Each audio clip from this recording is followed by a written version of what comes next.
കഴിഞ്ഞ ദിവസങ്ങളുടെ വീഡിയോയിലൊക്കെ നമ്മൾ കണ്ടത് ഹോം ഡെക്കർ ആയിട്ടുള്ള വീഡിയോസ് ആയിരുന്നു. അതെങ്ങനെയാണ് ഉണ്ടാക്കുന്നത്, മാറ്റ് ആയാലും ഹൂപ്പ് ആയാലും അതുപോലെ തന്നെ നമ്മൾ സ്റ്റാർ ആയാലും അതൊക്കെ ഉണ്ടാക്കുന്നത് നമ്മൾ കണ്ടത്. അപ്പം ഇന്നത്തെ വീഡിയോയിൽ നമുക്കൊരു പ്ലെയിൻ ടോപ്പ് അരമണിക്കൂർ കൊണ്ട് എങ്ങനെ ഡിസൈൻ ചെയ്തെടുക്കാമെന്നാണ് നമ്മൾ കാണാൻ പോകുന്നത്. അപ്പം അരമണിക്കൂർ എന്ന് പറയുമ്പോൾ തന്നെ മനസ്സിലായി എത്ര ഷോർട്ട് ടൈമിലാണ് നമ്മൾ ചെയ്തെടുക്കുന്നത്. അതുപോലെ തന്നെ സിമ്പിൾ ആയിട്ടുള്ള വർക്കുമാണ്. അതുകൊണ്ട് ഈവൻ ബിഗിനേഴ്സിന് വരെ സിമ്പിളായിട്ട് ചെയ്യാൻ പറ്റും. ബേസിക് സ്റ്റിച്ചസ് ആണ് ഞാൻ യൂസ് ചെയ്തിട്ടുള്ളൂ അതിൻ്റെ അകത്ത്. അപ്പോൾ അതെങ്ങനെയാണെന്ന് നമുക്ക് കാണാം ഇൻ ഡീറ്റെയിൽ ആയിട്ട്. ഞാനിവിടെ കാണിക്കുന്നത് ഓൾറെഡി സ്റ്റിച്ച്ഡ് ഒരു ടോപ്പിൻ്റെ അകത്താണ് തയ്ക്കുന്നത്. അത് നിങ്ങൾക്ക് ഓൾറെഡി സ്റ്റിച്ച്ഡോ അല്ല മെറ്റീരിയലിലോ ആണെങ്കിലോ എവിടെ വേണമെങ്കിലും തയ്ക്കാം. ഇപ്പം ചുരിദാറിൽ തന്നെ വേണമെന്നൊന്നുമില്ല, ബെഡ്ഷീറ്റിലായാലും പില്ലോ കവറിലായാലും എവിടെ വേണമെങ്കിലും തയ്ക്കാവുന്ന ഒരു സ്റ്റിച്ചാണ്. അപ്പോൾ നിങ്ങൾക്ക് ഈ വീഡിയോ ഇഷ്ടപ്പെട്ടാൽ ലൈക്ക് ചെയ്യുക, ഷെയർ ചെയ്യുക. ആരെങ്കിലും ചാനൽ സബ്സ്ക്രൈബ് ചെയ്യാത്തവരുണ്ടെങ്കിൽ സബ്സ്ക്രൈബും ചെയ്യുക. നമ്മൾ തയ്ക്കാൻ പോകുന്ന ടോപ്പിൻ എടുത്തു വെച്ചിട്ടുണ്ട്. അപ്പം അതിൻ്റെ അകത്ത് ഡിസൈൻ ആണെങ്കിൽ വന്നിട്ട് ആദ്യം 3, 2, 3, 2, 1 അങ്ങനെ 11 സ്നോഫ്ലേക്സ് ആണ് ഉള്ളത്. അപ്പം ഇങ്ങനെയാണ് ഷേപ്പ് വരുന്ന ഡിസൈൻ്റെ. അപ്പോൾ ഇതൊരു നെക്ക് തൊട്ട് ഒരു വയറിൻ്റെ അവിടം വരെ ഒരു സ്റ്റിച്ചിങ് ഉണ്ടാകും. അപ്പോൾ ഇതിൻ്റെ അകത്ത് ഡിസൈൻ ഓൾറെഡി വരച്ചേക്കുവാണ്.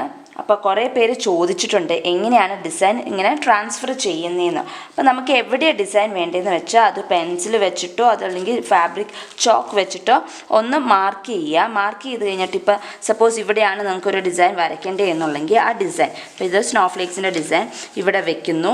അത് വെച്ച് കഴിഞ്ഞിട്ട് ബ്ലാക്ക് തുണി ആയതുകൊണ്ട് വൈറ്റ് അല്ലെങ്കിൽ യെല്ലോ കാർബൺ പേപ്പർ യൂസ് ചെയ്യുക. ഇത് വൈറ്റ് കാർബൺ പേപ്പറാണ്.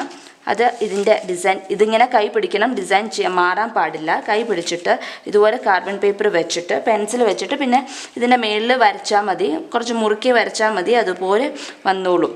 അപ്പോൾ ഡിസൈൻ ഇതുപോലെ വരും. അങ്ങനെ വരച്ച് വെച്ചിരിക്കുന്ന ഡിസൈൻസാണ് ഇത്. അപ്പം നമ്മൾ വരയ്ക്കുമ്പോൾ എല്ലാത്തിൻ്റെ ഡിസ്റ്റൻസിങ് ഈക്വൽ ആയിരിക്കണം, അത് മെഷർ ചെയ്ത് വെക്കണം. എൻ്റെ ഇവിടെ ഇതുമായിട്ടുള്ളത് 6 സെൻറ്റിമീറ്ററും ഈ ഇങ്ങനത്തെ ലെങ്ത് വൈസ് ആയിട്ട് ഈ 2 സ്നോഫ്ലേക്സുമായിട്ടുള്ള ഡിഫറൻസ് 7 സെൻറ്റിമീറ്ററുമാണ്. അപ്പോൾ അത് നിങ്ങൾ ശരിക്കും അളന്നിട്ട് വേണം ചെയ്യാനായിട്ട്. അപ്പോൾ നമുക്കിത് എങ്ങനെയാണ് തയ്ക്കേണ്ടതെന്ന് നോക്കാം. അപ്പോൾ ഇത് ഓൾറെഡി സ്റ്റിച്ച്ഡ് മെറ്റീരിയൽ ആയതുകൊണ്ട് ലൈനിങ് ഇട്ട് തയ്ച്ച മെറ്റീരിയലാണ്. ഇവിടെയും ഞാൻ ഫ്ലവർ തയ്ക്കുന്ന കാരണം ലൈനിങ് കൂടി തന്നെയാണ് ഞാൻ തയ്ക്കുന്നത്. ഇതിനു മുമ്പ് ഞാൻ തയ്ച്ച് കാണിച്ചതിൽ ഞാൻ പറഞ്ഞിട്ടുണ്ട് ലൈനിങ് ഇടാണ്ട് എങ്ങനെയാണ് തയ്ക്കേണ്ടതെന്നുള്ളത്. അപ്പോൾ ഈ ഒരു പോർഷനിൽ നമുക്ക് തയ്ക്കാൻ പറ്റുള്ളൂ, അല്ലെങ്കിൽ സെൻറ്റർ പോർഷനിൽ ലൈനിങ് ഇടാണ്ട് നമുക്ക് ഫ്രെയിം ഇട്ട് തയ്ക്കാൻ പറ്റും. ഇതിപ്പം ഇവിടെ ഈ നെക്കിൻ്റെ തൊട്ട് താഴെ ആയതുകൊണ്ട് ഫ്രെയിം ഇല്ലാണ്ട് നമുക്ക് ലൈനിങ് ഇല്ലാണ്ട് ഫ്രെയിം ഇടാൻ പറ്റത്തില്ല. അതുകൊണ്ട് ഇതിൻ്റെ അകത്ത് ലൈനിങ് കൂടിയാണ് ഞാൻ തയ്ക്കാൻ ഉദ്ദേശിക്കുന്നത്. അപ്പം ഞാനിവിടെ ഒരു ഫ്രെയിം ഇടാൻ പോവുകയാണ്. ഫ്രെയിം ഇട്ടിട്ട് നമുക്ക് തയ്ക്കാം.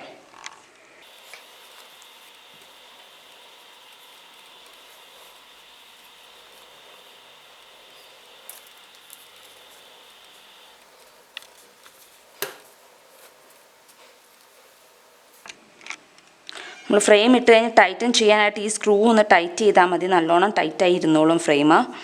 പിന്നെ ലൈനിങ്ങൂടെ ഫ്രെയിം ഇടുമ്പോൾ ലൈനിങ് നല്ല സ്ട്രെയിറ്റ് ആയിട്ട് ഇരുന്നിട്ട് വേണം ഇടാനായിട്ട്, അല്ലെങ്കിൽ തയ്ച്ചു കഴിയുമ്പോൾ നമ്മുടെ ചുരിദാർ ഇങ്ങനെ മടങ്ങിയിരിക്കും. അതുകൊണ്ട് അതൊക്കെ ശ്രദ്ധിച്ച് ടേബിളിൽ തന്നെ വെച്ച് വിടർത്തി വെച്ചിട്ടൊക്കെ വേണം ഫ്രെയിം ഇടാനായിട്ട്. ഇനി നമുക്ക് തയ്ക്കാൻ സ്റ്റാർട്ട് ചെയ്യാം. അപ്പോൾ ഞാനിവിടെ യൂസ് ചെയ്യുന്ന വൈറ്റ്, ഈ സ്നോഫ്ലേക്സ് തയ്ക്കാനായിട്ട് വൈറ്റ് ത്രെഡ്, ആങ്കർ ത്രെഡാണ് യൂസ് ചെയ്യുന്നത്. 6 സ്ട്രാൻഡ്സ് തന്നെയാണ് യൂസ് ചെയ്യുന്നത്. അപ്പോൾ 6 സ്ട്രാൻഡ്സിൻ്റെ ആങ്കർ ത്രെഡാണ് യൂസ് ചെയ്യുന്നത്. അപ്പോൾ ഇതിൻ്റെ അകത്ത് ബൂളിയൻ നോട്ടൊന്നും അല്ല. അപ്പോൾ നീഡിൽ ഏതായാലും കുഴപ്പമില്ല, നീഡിൽ സൈസ് ഏതായാലും കുഴപ്പമില്ല, 6 സ്ട്രാൻഡ്സ് കയറണം എന്ന് മാത്രമേ ഉള്ളൂ. അതിൻ്റെ ഇവിടെ നീഡിലിൻ്റെ ഐൻ്റെ ഇവിടെ വലിപ്പമുണ്ട് എന്ന് വെച്ച് കുഴപ്പമൊന്നുമില്ല. ഇപ്പം ബൂളിയൻ നോട്ടൊക്കെ ആണെങ്കിൽ തയ്ക്കണമെങ്കിൽ വലിച്ചെടുക്കാൻ ബുദ്ധിമുട്ടായിരിക്കും. അപ്പോൾ ഇവിടെ സൈസ് കുറഞ്ഞ നീഡിലെടുക്കണം. ഇതിപ്പോൾ 6 സ്ട്രാൻഡ്സ് കയറുന്ന ഏത് നീഡിൽ വേണമെങ്കിലും നമുക്ക് എടുക്കാം. ഞാനിവിടെ 6 സ്ട്രാൻഡ്സാണ് എടുക്കുന്നത്. അപ്പോൾ നമുക്കിത് എങ്ങനെയാണ് തയ്ക്കേണ്ടതെന്ന് കാണാം. അപ്പോൾ ആദ്യം തന്നെ ഇതിൻ്റെ ഉള്ളിൽ സ്നോഫ്ലേക്സിൻ്റെ ഉള്ളിൽ ആദ്യം ഒരു ഹെക്സഗനാണ് ഉള്ളത്. അപ്പോൾ ഇതിൻ്റെ 6 സൈഡ്സും നമുക്ക് തയ്ച്ചെടുക്കാം.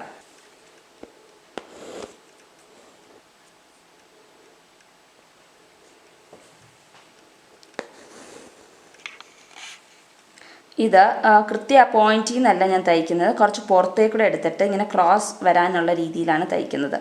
അപ്പോൾ ഇതിൻ്റെ പുറത്തുനിന്ന് ആണ് അപ്പുറത്തോട്ട് പോകുന്നത്, പുറത്തേക്കൂടെയാണ് എടുക്കുന്നത്, എന്നെ അപ്പുറത്തോട്ട് പോകുന്നു.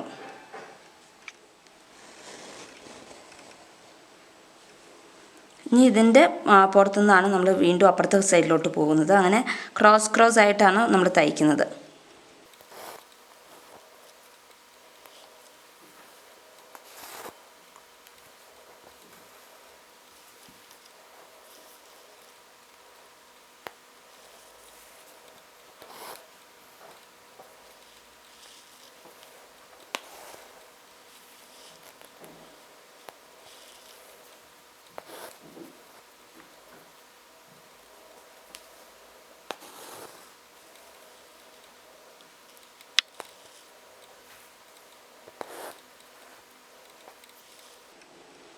നമ്മളിപ്പോൾ ഉള്ളിലത്തെ ഹെക്സഗണൽ തയ്ച്ച് കഴിഞ്ഞിട്ടുണ്ട്. ഇനി നമുക്ക് സൈഡിലുള്ള ഇങ്ങനെ നീണ്ടിരിക്കുന്നത് തയ്ക്കാം. അപ്പോൾ അത് തയ്ക്കാനായിട്ട് ആദ്യം തന്നെ നമ്മൾ ഈ പോയിന്റിൽ നിന്നാണ് സ്റ്റാർട്ട് ചെയ്യുന്നത്. ഇവിടെ ഒന്ന് താത്താണ്. ആദ്യത്തെ അങ്ങോട്ടും ഇങ്ങോട്ടും ഉള്ള ഇതിൻ്റെ അവിടം വരെ വി ഷേപ്പ് തന്നെ അവിടം വരെ നമ്മൾ എടുത്തുന്നു. അത് കഴിഞ്ഞിട്ട് നമുക്ക് ഈ ഫ്ലൈ സ്റ്റിച്ചാണ് നമ്മൾ തയ്ക്കാൻ പോകുന്നത്. അപ്പോൾ ഇവിടെ നിന്ന് ഇപ്പുറത്തെ സൈഡിലോട്ട്, ഈ സൈഡിൽ നിന്ന് ഇപ്പുറത്തെ സൈഡിലോട്ട് നമുക്ക് എവിടെയാണ് വേണ്ടതെന്ന് വെച്ചാൽ അവിടം വരെ. എന്നിട്ട് ഈ സെൻറ്ററിൽ ഇവിടെ ആദ്യം താത്തിയെടുത്ത് നമ്മൾ എടുക്കുന്നു.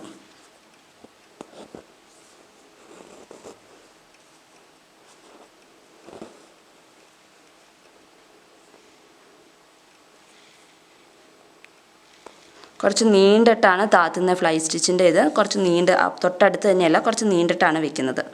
ഇനി നമുക്ക് അടുത്ത ഫ്ലൈ സ്റ്റിച്ചാണ് വീണ്ടും തയ്ക്കുന്നത്.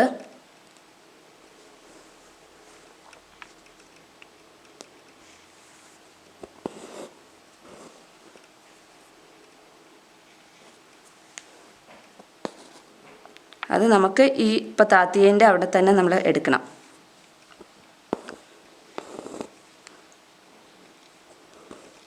ഇപ്പോൾ 6 strands ഇട്ട് ചെയ്യുന്ന കാരണം ഇത്തിരി ഇതുണ്ടാവും, ലൈനിങ്ങും കൂടെ ഉള്ളത് കൊണ്ട് തുണിക്ക് കട്ടി കാരണം കുറച്ച് ബുദ്ധിമുട്ടുണ്ടാവും തയ്ക്കാൻ, വലിച്ചെടുക്കാൻ അത്ര ഈസിലി വരത്തില്ല. അപ്പോൾ അത് ശ്രദ്ധിച്ച്, ഒത്തിരി മുറുക്ക ചെയ്യണ്ട, ശ്രദ്ധിച്ച് തന്നെ തയ്ച്ചാൽ മതി, അല്ലെങ്കിൽ തുണിക്ക് ഇതുണ്ടാവും. ഇപ്പോൾ ഞാൻ തയ്ച്ചാൻ എടുത്തിരിക്കുന്നത് കോട്ടൺ സിൽക്ക് മെറ്റീരിയലാണ്. ഇനി അടുത്തതും ഇതുവരെ തന്നെ നമ്മൾ തയ്ക്കുക. അതുവരെ എല്ലാ ഫ്ലേക്സിൻ്റെ എല്ലാ സൈഡ്സും നമ്മൾ തയ്ച്ചെടുക്കാം.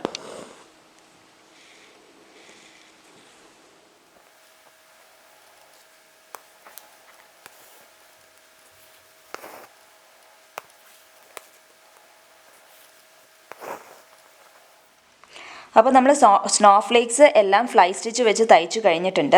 അപ്പോൾ നമ്മുടെ ഫുള്ളും ഫൈനൽ പ്രോഡക്റ്റ് എങ്ങനെയാണ് വരുന്നതെന്നുള്ളത് നമുക്കൊന്ന് ഇട്ട് കാണാം. അപ്പോൾ നമ്മുടെ സ്നോ ഫ്ലേക്സ് വെച്ച് ഡിസൈൻ ചെയ്ത കുർത്ത ഇട്ട് കഴിയുമ്പോൾ ഇങ്ങനെ ഇരിക്കും. അപ്പോൾ ഞാനിവിടെ തയ്ച്ചിരിക്കുന്നത് നെക്ക് പോർഷൻ തൊട്ട് ഇവിടം വരെയാണ്, വയറിൻ്റെ ഇവിടം വരെയാണ് തയ്ച്ചിരിക്കുന്നത്. അപ്പോൾ നിങ്ങൾക്ക് വേണമെന്നുണ്ടെങ്കിൽ കുറച്ചും കൂടെ സ്കാറ്റർ ചെയ്ത് ഫുൾ ബോഡി പാർട്ടിലും തയ്ക്കാം. അപ്പോൾ കുറച്ചും കൂടെ ഗ്രാൻഡ് ലുക്കായിട്ട് തോന്നും, നിറച്ചും വർക്കായിട്ട് തോന്നും. 6 strands ഇട്ട് തയ്ക്കുന്നത് കൊണ്ട് നല്ല എംപോസ് ചെയ്ത് നിൽക്കുകയും ചെയ്യും. അപ്പോൾ അങ്ങനെ ഫ്രണ്ട് ഫുള്ളും തയ്ച്ചു കഴിഞ്ഞിട്ട് വേണമെങ്കിൽ നിങ്ങൾക്ക് ബാക്കിലും, ഇപ്പോൾ കുർത്തയുടെ ആണെങ്കിലും ബ്ലൗസ് പീസസിൻ്റെ ഒക്കെ ആണെങ്കിലും പുറകിൽ നിന്ന് നോക്കുമ്പോൾ ഒരു സിംഗിൾ മോട്ടീവ് നല്ല എൻലാർജ് ചെയ്ത് തയ്ക്കുന്നത് ഒരു സ്റ്റൈലായിട്ട് വരുന്നുണ്ട്. ഇപ്പം ഈ ഇടയിലെ എല്ലാ ഇതിലും നമ്മുടെ ബാക്കിലൊക്കെ ഉള്ള ഡിസൈൻ ഉള്ള കുർത്തേഴ്സ് വരുന്നുണ്ട്. അപ്പോൾ നിങ്ങൾക്കും ഈ ഒരു ഒറ്റ മോട്ടീവായിട്ട് ഈ സ്നോ ഫ്ലേക്സിൻ്റെ ഒറ്റ മോട്ടീവായിട്ട് ബാക്കിലും കൂടെ തയ്ക്കാം. അപ്പോൾ ബാക്കിൽ തയ്ക്കുമ്പോൾ ഇത്ര സ്മോൾ ഡിസൈൻ എടുക്കരുത്, കുറച്ചും കൂടെ എൻലാർജ് ചെയ്തിട്ട് വേണം വരയ്ക്കാനായിട്ട്. എന്ന് വെച്ചാൽ സിംഗിൾ ഡിസൈൻ അല്ലേ കൊടുക്കുന്നുള്ളൂ. അപ്പോൾ തീരെ കുഞ്ഞിതായിട്ട് പോയാൽ കാണത്തില്ല, ഒരു ഭംഗി ഉണ്ടാകത്തില്ല. അപ്പോൾ കുറച്ചും കൂടെ എൻലാർജ് ചെയ്ത് വെച്ചിട്ട് ഈ സെയിം വർക്ക് ചെയ്താൽ കുറച്ചുകൂടെ ഭംഗിയുണ്ട്. അപ്പോൾ ഫ്രണ്ടിൽ നിന്ന് നോക്കുമ്പോഴും ബാക്കിൽ നിന്ന് നോക്കുമ്പോഴും നിറച്ചും വർക്കായിട്ടും നമുക്ക് തോന്നും.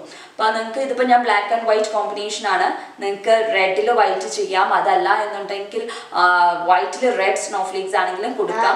അങ്ങനെ ക്രിസ്മസ് തീംസിലായിട്ട് ഒരേ കളർ കോമ്പിനേഷനിൽ നിങ്ങൾക്ക് ചെയ്യാം. അത് പെട്ടെന്ന് തന്നെ നമുക്ക് ചെയ്യാവുന്ന വർക്കാണ്. അപ്പോൾ എല്ലാവരും ഒന്ന് ട്രൈ ചെയ്ത് നോക്കിയിട്ട് ഫീഡ്ബാക്സ് എന്താണെന്ന് വെച്ചാൽ നിങ്ങൾ കമൻറ്റ് ബോക്സിൽ കമൻറ്റ് ചെയ്യുക. അപ്പം മറ്റൊരു വീഡിയോ ആയിട്ട് നമുക്ക് അടുത്ത ദിവസം കാണാം. അതുവരേക്കും ബൈ.